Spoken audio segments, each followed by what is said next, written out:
I watched the 1962 movie King Kong vs. Godzilla, featuring an electrically charged giant gorilla, impressively effective sedatives, and a bit of stop-motion animation. It's the swinging, groovy 60s now. Gone are the grainy black and white kaiju movies. We finally get to see Godzilla in glorious colour. The best way to see a giant grey monster. The film is in an ultra-wide aspect ratio and filmed with anamorphic lenses. It looks very cinematic. A shift to full colour isn't the only noticeable change here. The film kicks off in a light-hearted way, as a pharmaceutical executive expresses frustration at the dull programmes they are sponsoring on television. There's even classic physical humour when he picks up the phone and holds it the wrong way round. It might not be laugh-out-loud slapstick comedy, but it's obvious within the first few moments that the more serious anti-nuclear message of the first two films have now given way to light family entertainment. We're back to more familiar ground, or should that be water, pretty quickly though, as an American submarine investigates a warm current running in the Arctic Sea and observes a glowing glacier. There's some slow dialogue and thoughtful nodding of heads as the crew watch the phenomena on screen. True to the hastily accepted and never questioned science we've already enjoyed in Godzilla films, the sub dives after stating that the light must be generated by some kind of nuclear reactor, though to be fair there is a Geiger response too to support the theory, and it's not long before we hear a familiar roar.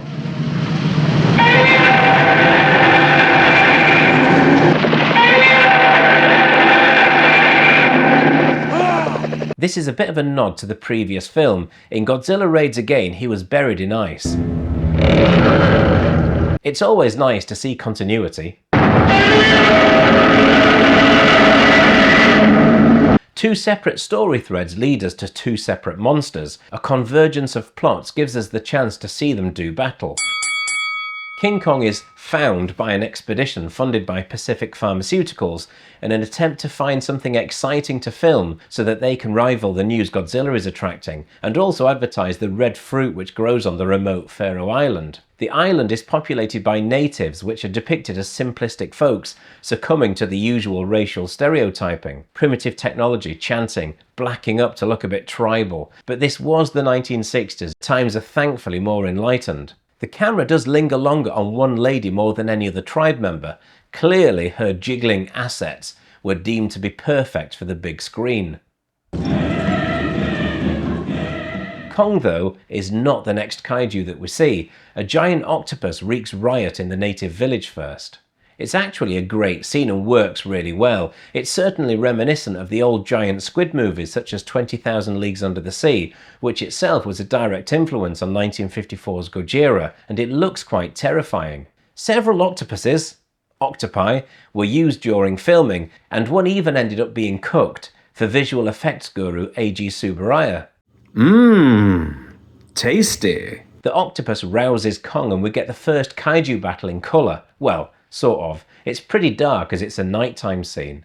But Kong looks pretty cool. However, we are yet to see him in daylight. Even the puppet head used for the close-up shots looks okay and really gives him character.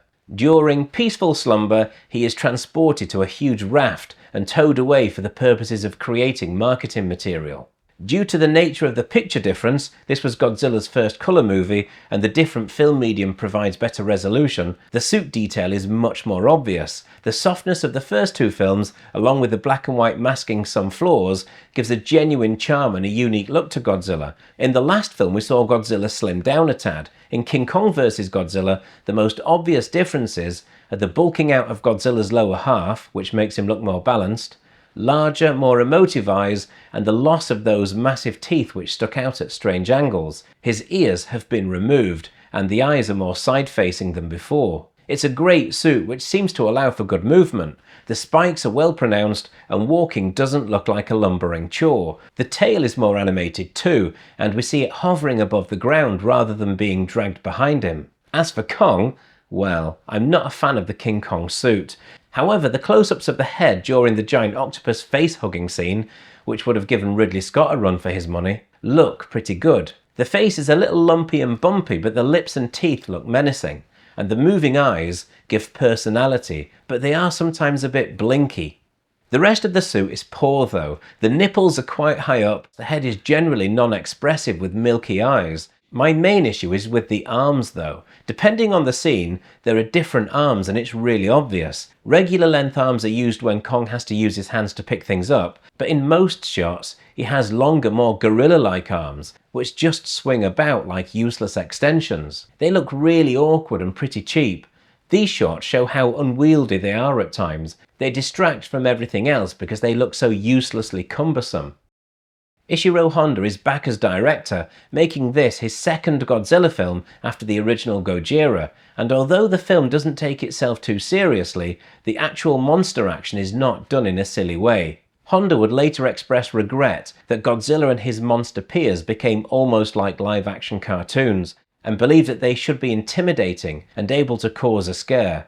While the pharmaceutical industry executive Mr. Tako is gurning funny expressions and overreacting in hilarious ways, the monsters are treated with respect, and although Godzilla has adopted an excitable hand clap, it's probably more to do with the limited movement of the suit ensuring that it's the only real way to physically react, rather than a method to inject humour. There are some regrettably poor Kong moments, but by enabling the two stars to exist as destructive forces, rather than comedy buffoons, this doesn't quite become a cheap parody of the genre. The fighting does have some silliness, and you can't help but wonder why Godzilla doesn't just blast Kong with atomic breath, rather than repeatedly trying to clumsily bury him under rocks. The fighting is different to what we saw between Godzilla and Anguirus in Raids Again. With two bipedal creatures, we get fighting more akin to wrestling, as the two titans grapple and throw each other. Godzilla is bigger and has atomic breath.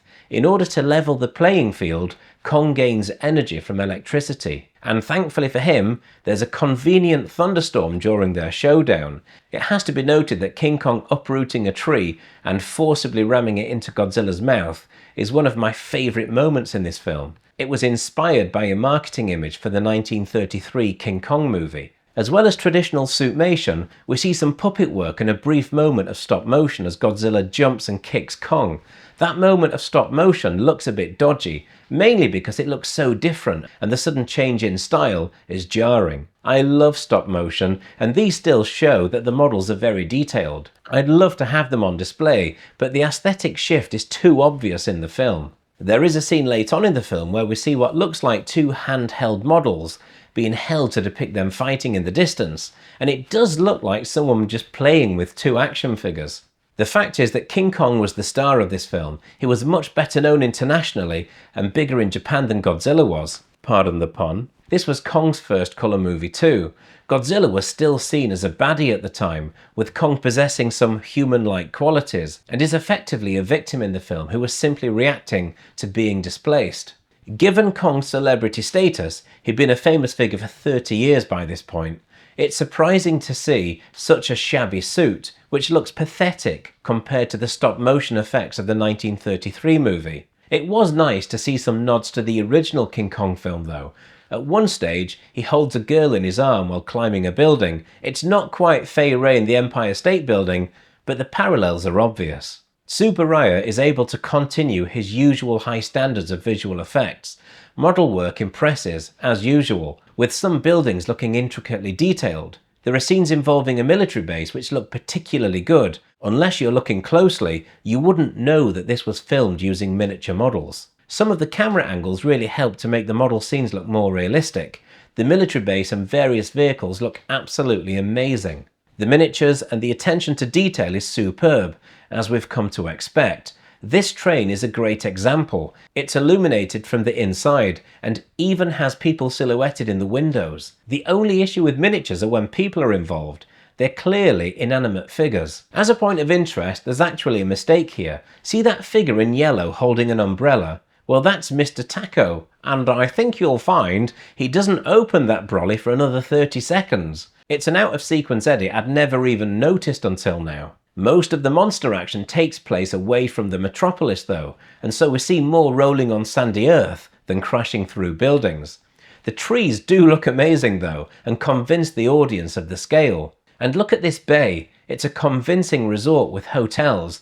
It's a stunning use of miniatures. We see it again later from a different angle. One of the most impressive scenes of the previous film was when Godzilla and Anguirus crash through Osaka Castle. There's a similar scene here. It would become the main image used for posters and promotional material. Ifukube's music, which was missing from the second film, is back, and it really adds to the tension. I watched both American and Japanese edits of this film. Although the American version doctors the film, it actually does an impressive job of marrying together new and existing footage, but the main thing it lacks is the original score.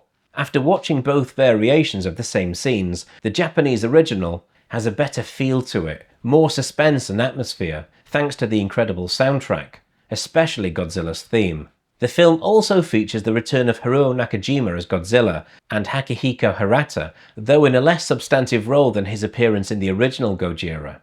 For years, the only versions of Toho's King Kong vs. Godzilla were patched together from high-quality 35mm footage and some 16mm reel. The difference in the two mediums is really obvious, and the quality within a scene can change. However, since 2016, a fully restored version using the 35mm film has been available, but I watched the pre-2016 version. This is a much more fun film than the previous two. Whereas the first two films were born from the shade of war, nuclear warfare casts little shadow here. As I mentioned previously, the human cast provide comedic moments throughout, and Mr. Tako is a walking caricature. There does seem to be a drop in quality, but this feels like a very different film belonging to a different genre. It's not horror, or really even drama. It's a family entertainment film, and it succeeds in that arena. It's wrong to assume that there's no serious message in this film. Television had become popular in Japan, as with everywhere else, and the idiot box in families' living rooms was a cause for concern. Many were worried that TV was causing cultural erosion and that adverts and sponsors encouraged the superficial at the cost of art. Honda intended for this to be a satire of the TV industry and corporate control. It's by design that the pharmaceutical corporate is the biggest buffoon in the film, and those silly over-the-top sponsor messages are a dig and not just an attempt at humour. Maybe that message is lost outside of contemporary Japanese society of the early 60s, but it's important to consider it when judging the film. Honda too was a victim of compromised art. Toho instructed that this be a silly film which would appeal to children. Honda was not a fan of monsters being portrayed in a fun light. Interestingly, Tsuburaya embraced the silliness and actually encouraged the more ridiculous scenes. Tsuburaya wanted to be involved in children's entertainment. He would go on to work on many whimsical projects aimed at younger audiences, and Ultraman would eventually be one of the biggest franchises in the world. This is the turning point for Godzilla. It finds a new audience here, and whether it's the change in tone or the draw of King Kong, it was a very successful film financially and a game changer for Toho. Inspired by the cinema takings, it was decided to build on the success and create a series of films. Although a direct sequel was dropped from 1964 to 1975, there would be a dozen more Godzilla films. And Godzilla would never be quite the same. Not for some time anyway. Goodbye.